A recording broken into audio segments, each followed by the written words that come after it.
This week on the Push Follows podcast, we talk about future pacing and how to keep your clients entertained throughout the summer.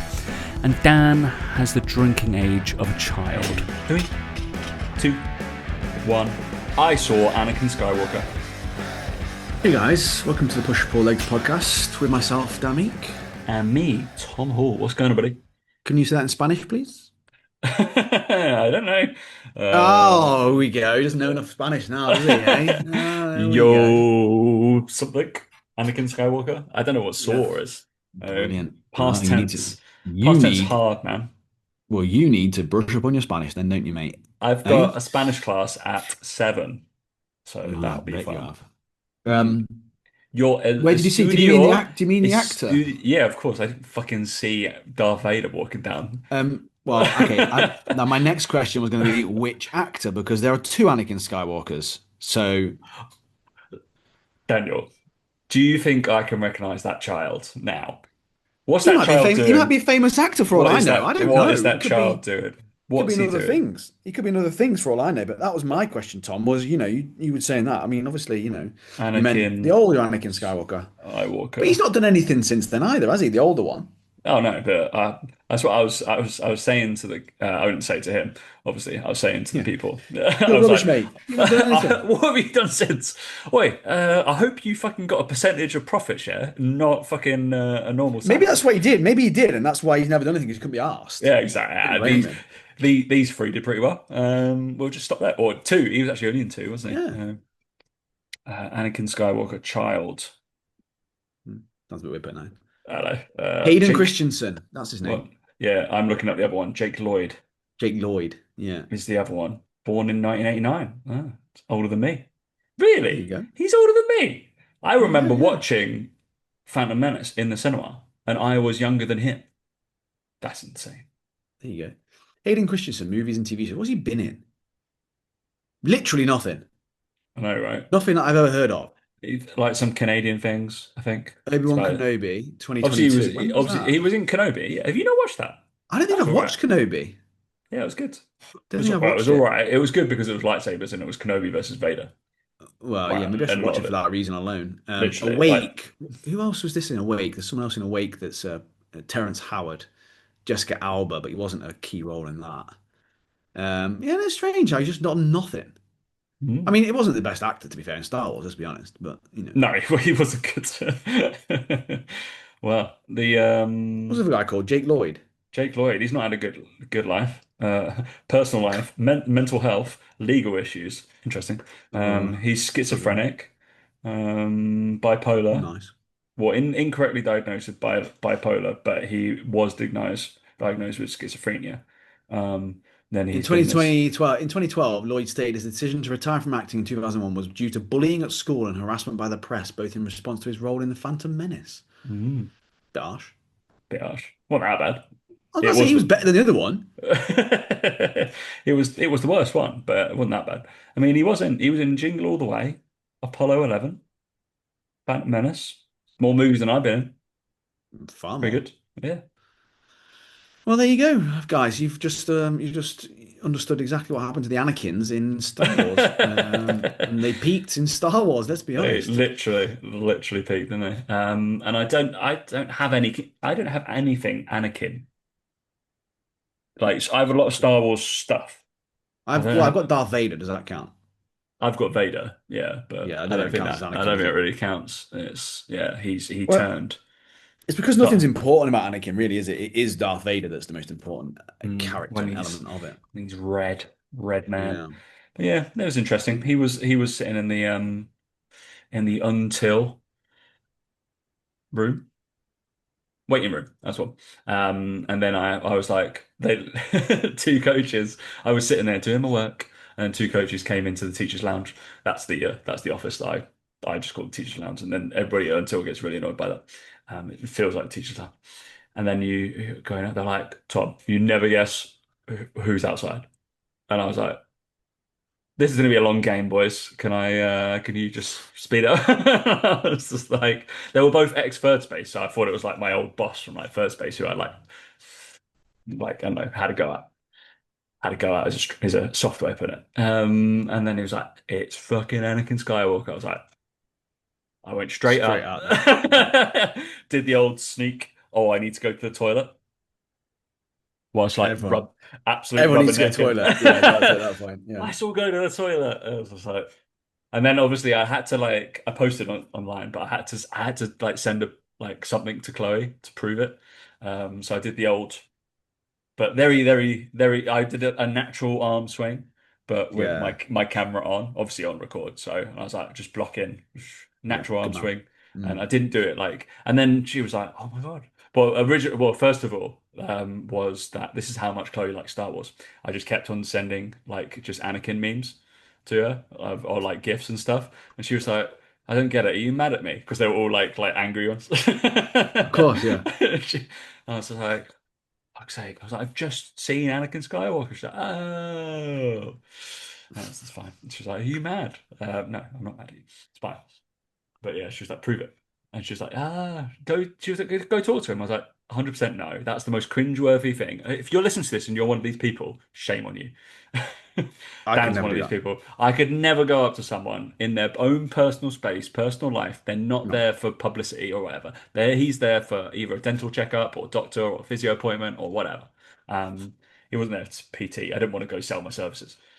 And I was like, I can't do it. I'm like, he's in his own time. He doesn't need to have some No. moron like me to go.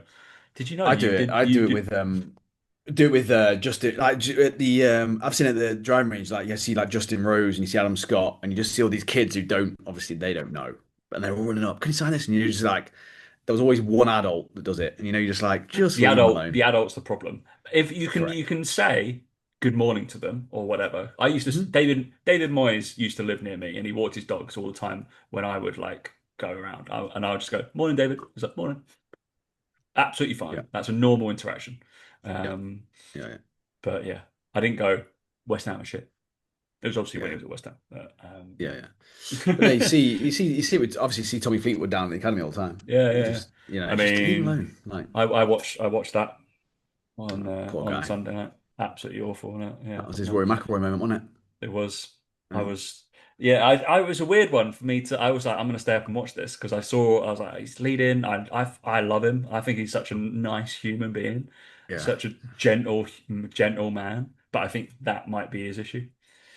I think that's part of the problem. Is that Yeah, I watched the interview at the end and I said this to Alex when I was there. I was like, I bet he said at the end, like, yeah, but it's still good though. I'm still done well to finish runner up. It's like that's the wrong attitude, isn't it? Like, yeah. unfortunately, like at that level, that's It's why Rory the McIlroy wouldn't raw be happy with that. He was like, Rory would be no, like, not next good time enough. that's like I need to go away and work out why I did that. What's going to happen? So Correct. it's just Uh, yeah, it's just that big thing. He's what is he the most top 10 finishes without a win ever I think he's on the the highest PGA. money. He's the highest money earning player in world golf who hasn't won a PGA title. Yeah, Which he's is won on the like, European tour, right? The DP yeah, Worlds yeah, like he's won the road, seven times. he's won the road to the race to Dubai before. Yeah, so yeah, And he come probably on. would if he actually played more on the tour. He'd probably win a lot more stuff, but he doesn't play that much on the tour. No, He plays on the PGA a lot, doesn't he? And yeah, because he wants to win yeah, anyway. yeah, I think he's like top. Is he top 10?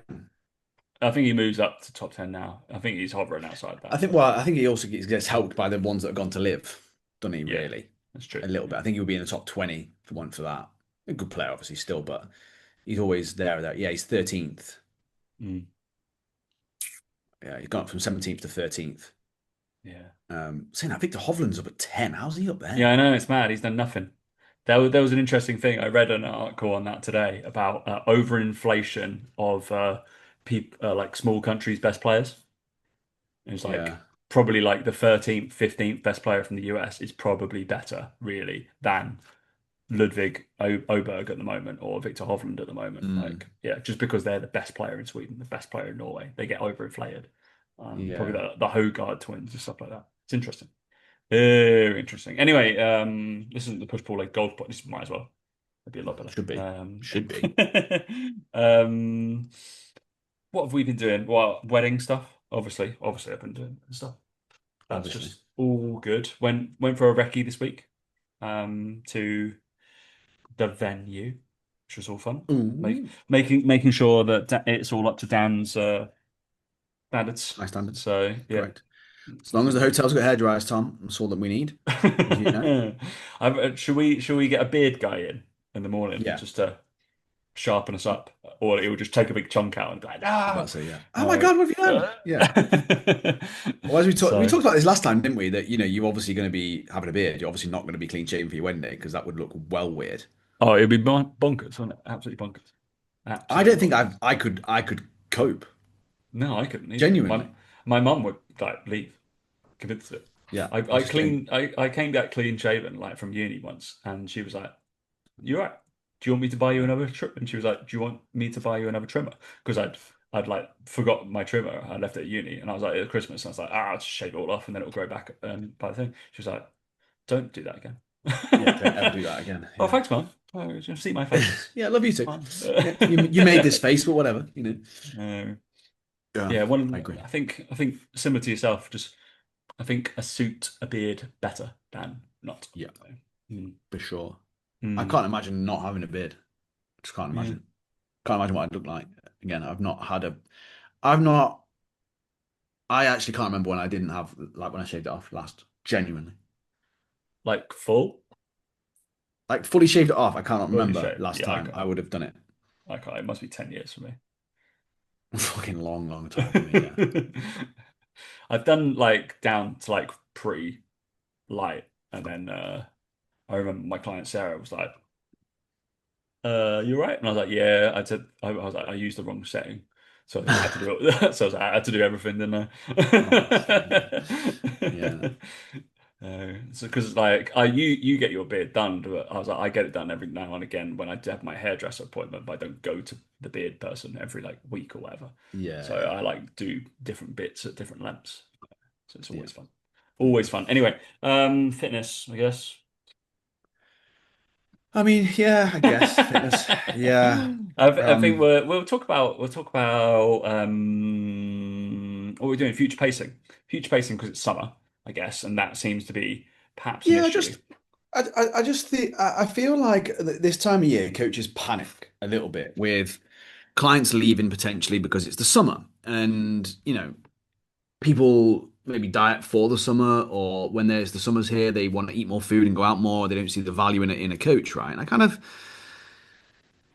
sit there and go, it's kind of your fault as a coach that they think that or that they have this perception of that or whatever. And the reason I say this is twofold. Number one is I think you need to be future pacing your clients within your coaching so that they are aware that this is a time of year where they've previously gained weight and had to re-lose it again. And it's just like a waste of time, essentially, to just give up and eat loads of shitloads of food and not really focus on anything and then diet in September once the summer's over. It's just like you're constantly yo-yoing with that. But the second part of it, and the bit that I think is more common that I always want to address, is that I hear coaches say things all the time like, you don't have to just give up over the summer. You don't have to, just stop training or do this stuff. And then I go, what are you doing with your training? Have you got a plan? Have you got structure? Are you showing that you're eating more calories and you're gaining muscle and that you're staying lean during the process, or that you're eating 3,000 calories a day and maintaining your body weight, or still going out and or partying and still being lean? And I'm always met with crickets, of course. And I'm like, well, then don't moan at people when you're displaying the behaviors on your content and within your page that you're telling them not to do. Like you can't do it. Like your content for me is a mirror for your clients. If you're getting clients that give up over the summer, my assumption, and usually is bang on correct, is that within your content, you're not showing anything that you're doing over the summer, and you look like you've given up over the summer, and you look like you're doing all this sort of stuff, and you're going out partying, drinking, eating too much food, not training as hard, not posting PBs, and then you're dying in September. So, and I get this one as well. Like, I don't want my clients to think that they should be dieting into the summer all the time and like last ditch diet.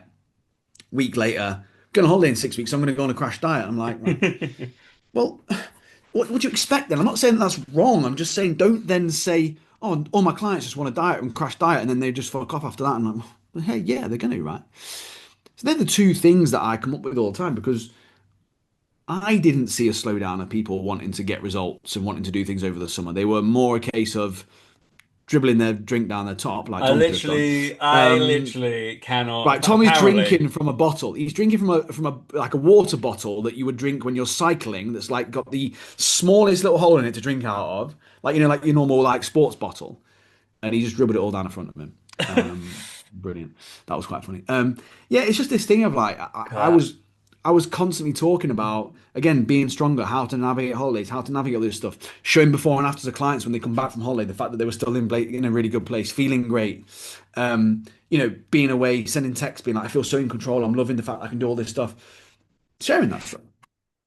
But people don't. Coaches don't. And I think that's the thing for me with coaching is that whenever you've got a problem within your business that you can identify, I can usually always come back to your content and go, well, your content is your expression to the world of what you believe and how you do things. And usually with coaches, when they have a problem like that in the business, I go, well, number one, you're not doing it yourself. And number two, you're not creating any content that talks about it. You could even combine those two things together. And that's the bit they're not doing, in my opinion. Your opinion, yeah. Yeah, like it's I can't imagine that you're going to see clients drop off over the summer.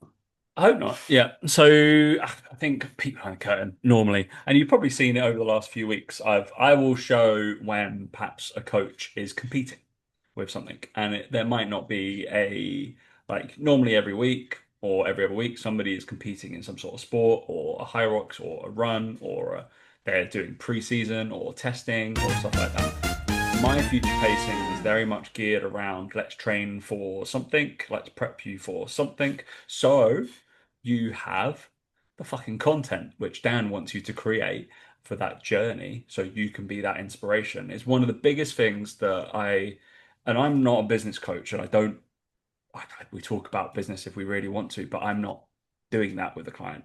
I'm doing it because obviously I train coaches. I'm getting you to that space where you can share that content. And a lot of about my message is like, I'm going to make you better so your business is better. Like that's going to be the kind of full circle thing. You're going to be able to retain your clients because you know more shit, and your business you're going to be able to share what you're doing because you know more shit, and your clients going to be like, oh, cool, he's training for something. They are training for something, no matter what that journey is. And like obviously, I got off a call with we share a few clients, myself and Dan. Sucks to be them. Mostly Very much like so. all females as well, aren't they? Yeah, very interesting. They are actually, yeah. Yeah. Yeah. All the ones that we share, and they've got big things. All three of them have stuff that they train for and have very kind of legitimately future paced. So we've got like an injury kind of thing, and that's like a pain management. We had a 10K run, and we were both on, but Anna doesn't mind. Anna, we were both big on like fucking share your running, like share your training, because Yeah. like you, one of her things was she didn't really. I was like, because it didn't quite fit in with her message or whatever. It's like still fucking inspiring. Like you went from not being able Yeah. to run for a bus to running a 48-minute 10K. Like Hmm. that's pretty good in theory. And then Clara's obviously a big one. Like in terms of she shares a lot of like her training and she's really good at that. Because it's one of the like she fucking loves it and therefore probably the clients that she attracts fucking love training and like love that kind of style of stuff. So The it's other thing I think with that stuff that I get from coaches go, oh, no one's really interested. And I go, no, they're more interested in that side of you than they are that you just talking at them all the time. And if anything, it just breaks up the monotony of just your Mm. content, just lecturing people and just talking at them. Like Yeah. I love a rant as much as anyone. I love giving value, but I'm constantly saying to clients all the time, the reason I want you to share your personal life and what you're doing and your things that you're doing with your training and nutrition is because it's still related to fitness and nutrition. They're still learning something from it, but it's not you having a go at them or you telling them what to do. People don't like to be told what to do all the time. You do need to tell them what to do occasionally, right? But this is you showing them what to do. This is you leading from the front. This is you going, do this. I obviously believe this is right because I'm doing it. I obviously believe this is the way you should be doing it because I'm doing it. Like people need to see that. So I think it's also super easy content, isn't it? To go, well, this is what I'm doing. You haven't got to worry about the caption. You haven't got to worry about making it sound super great. You just got to go, this is what I'm doing. This is how I feel doing it. This is what I've learned from it. This is how I feel now. Great, cool. People love it. Literally the what is coming out because obviously I'm doing like two posts and stuff most days at the moment, and it's like one educational, and the one today was I was like the easy content is I just trained, I filmed my warm up, that's it. I'm just going to share that kind of story about Yep. my warm up. this is what I did. Once you get to a level, perhaps of learning, once you come in the fucking coaches group and learning about all this shit, that you're able to do a 9 to 10 minute warm up, hits everything, and then you don't have to feel like you're wasting your time, heart rate, all that kind of shit. Yeah, but it's super easy. I didn't have to do anything. I literally just put my phone down, vaguely put it in the right direction, and that's it. I now do a little Yeah. voiceover. Be fine. It doesn't have to be massively like big thought and stuff like that. Yeah, so it's yeah, showing that kind of thing. But the future pacing thing for people going through the summer, obviously they'll be like, oh, but Tom, I only train fat loss clients. All right, well, but you can still set them bars to jump through or to get to or to maintain till. And it could be as simple as this is what I've got planned for you in 8 weeks' time. Once Yeah. we've hit this bit of the summer, we're looking at maintaining this bit, we're maintaining your pull-ups, we're maintaining this. And I want us to get to the point where we get to like 10 pull-ups, and then we're going to be going heavy on chest volume because we're going to put that. It'd be as Mhm. simple as fucking just having a future plan of doing that. So I use testing. But also, like I'm going to teach you how to manage all this through holidays, through different routines, and when things crop up, and how to be flexible with training, and how we manage fatigue during that period, so that you're able to do it. Again, like people just think that the plan needs to be so rigid, so they go, "I can't do that because I'm going away."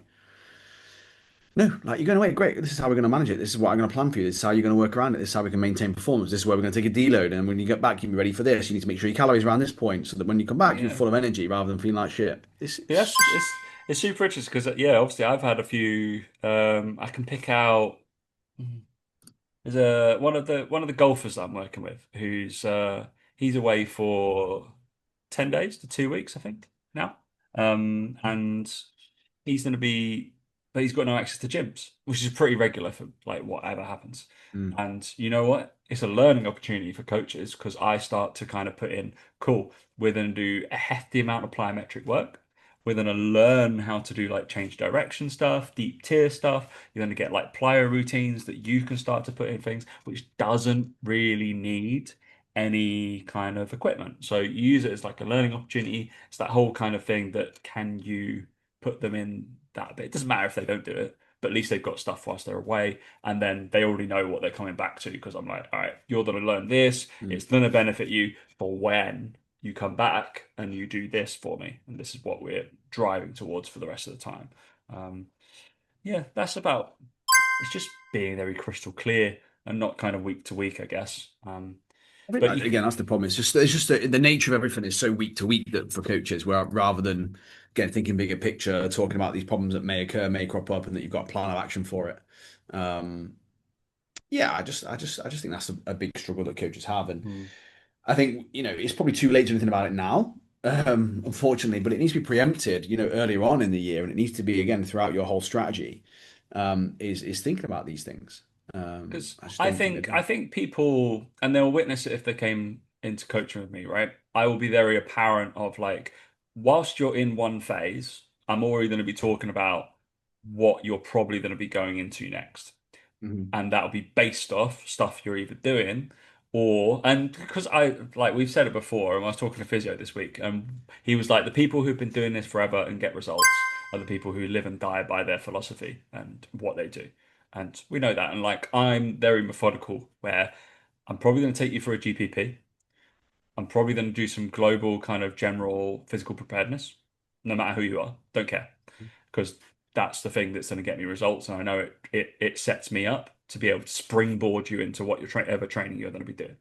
And then, depending on what I see as weak points or movement quality during that general physical preparedness, is we go into either strength work or power work, more than likely. Maybe some volume work if you're just here to get jacked. And then from that, we'll test. Then we'll see what happens from the test, and we'll go into whatever is your deficit or where I think you need improvement. And Mm. that's really simple. And explaining that as like, all right, that's fucking 3 months of work straight from like what I expect people. That's literally what I say. I'm like, I need you for 3 months to have a net change and know where you need to. And you can leave me after 3 months. That's fine because I've given you the direction of where I think you should go to make you a better coach, make you a better athlete, make you better at whatever you're trying to achieve. So, but I think people should probably have that of like, yeah, this is maybe where we need to go. It doesn't need to be. It's kind of that like global thing. It's like, Tom, they've just come for pull-ups. Cool. All right. Then it's upper body foundational strength is what they're trying to improve. So therefore, you're going to be testing that, and then you go into probably volume and strength phases, and you just mix and match between the two. Just have fun with it. Yeah, I think, like you say, it is that element of, do you have plans? Do you know what you're doing with people? Do you have an overall structure? Because I think when you get to a certain point, like as you've just described, some people are coming to you for your system because they trust you, and they almost just want you to use that system. They don't need everything changing each week. They just want to follow that program and go, look, I trust you. I believe in what you do. It's why I like people that I've said this week is I don't like it when someone reaches out on my waiting list and they say something along the lines of like, "Yeah, I followed you last week, and I'm reaching out." I know how the rest of that form is going to go, and it's usually want to make more money, want to get more money, want to do this sort of stuff. Whereas the people that say, "I've been following you for a year or two since whenever. I'm in the Bembers group. I love all your content. I need some accountability. I need a plan of action going forward for the year and 2 years ahead. I want to create a really good structure in my work-life balance or my stuff that I've got going on or whatever, or to know what I should or shouldn't be doing."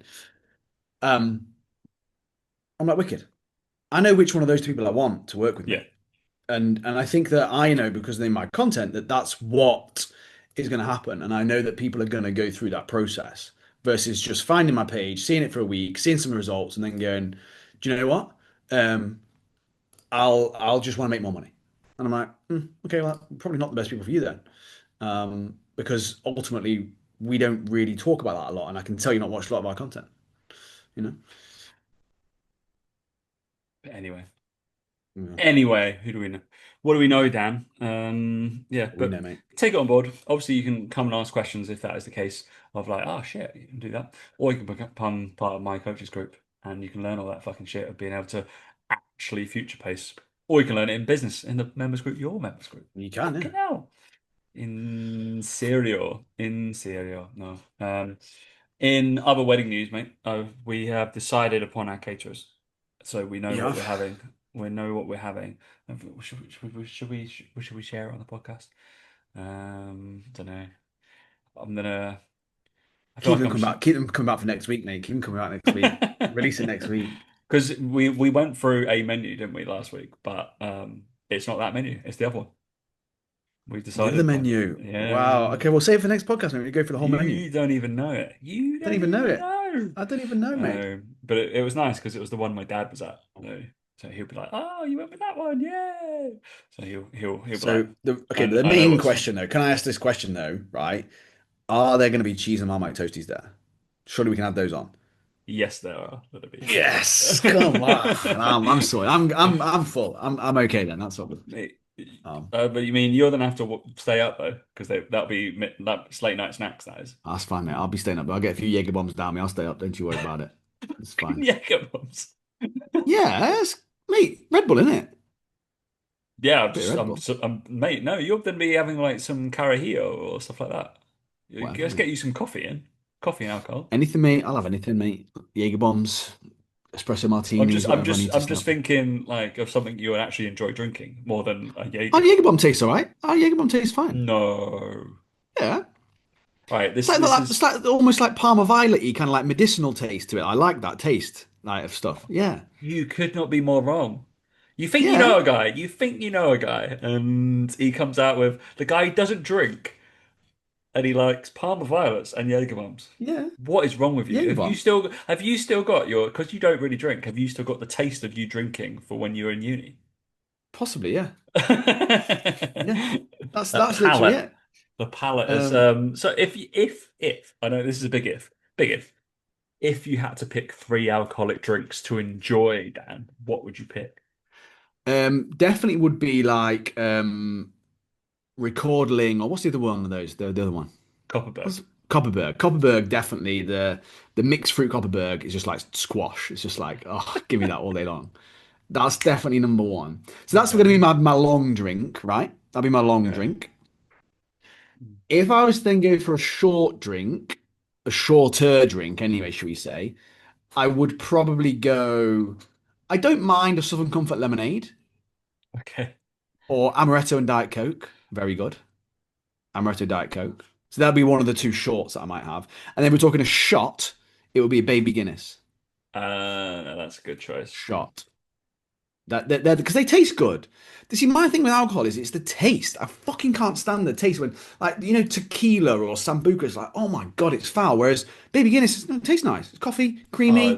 Like, And I'm okay with that. there's going to be so much tequila, but really nice fucking tequila. But no, but Like, it can't be nice. it Tequila is cannot nice. be nice. It It's is not. nice. It is not the shit like that we're used to, like Old El Paso or whatever it is with the fucking hat I on. fail to believe that it's going to be nice. You're gonna have some because Obviously, I'm going to have some. I'm going to be getting smashed at your wedding, aren't I? But it's like it doesn't happen very often when I get drunk, does it? So I'm going to need a few nice drinks alongside it to cope. Do you know what I We'll mean? get you a nice like picante, or because obviously we're making some like bespoke cocktails and stuff, which are going to be served at certain times. So when you Yeah, walk into like the cocktail hour, it'll be like either I'll just be like, excuse me, can I have a Jaeger bomb instead? Thank you. I'm gonna leave one with a waiter, and he's got to come find you. And just keep giving you. And he's like, I'm just like, getting everyone to toast my best man speech. Just like Jaeger bombs all around. Get everyone a Jaeger bomb. This is the best man's waiter. Like he's only allowed to get you Jaeger bombs. All right, cool. And if you ask for anything else, I'm like, no. Yeah, He's not just be allowed it. standing there with a bottle of Jaeger. And he's like, Brilliant. yeah, great. No, because I think we'll have like English sparkling and then like either like a picante or some sort of tequila based thing. Just because both cultures in there. So that'd be fun. I'm not a fan. Not a fan of tequila. I'm sorry, Chloe, but not a fan. Mate, you're gonna have to answer to like Chloe's brother and Chloe's dad because I already obviously we're getting in some stuff that Yeah. they haven't requested. I asked them what should I be buying. Yeah. All right. Well, I don't know. fine by me. It has to be done. All right, I'll make sure there's some fucking record leg. Something for the children. Literally, they'll be like, "All right, I didn't realize you were getting 16-year-olds come." Yeah, I didn't realize. Yeah. That's what it is, isn't it? It's the drinks of 16-year-olds. Like the Bacardi Breezes and Smirnoff Ices around this end of the table. Yeah, I'm all over them. Blue All WKDs, amazing. Yeah, I can do that. Wow. All right, on that bombshell, I think we're gonna leave it there, mate. Yeah, there you go. Insight into my drinking mind. There you go. Oh, it's gonna be so funny.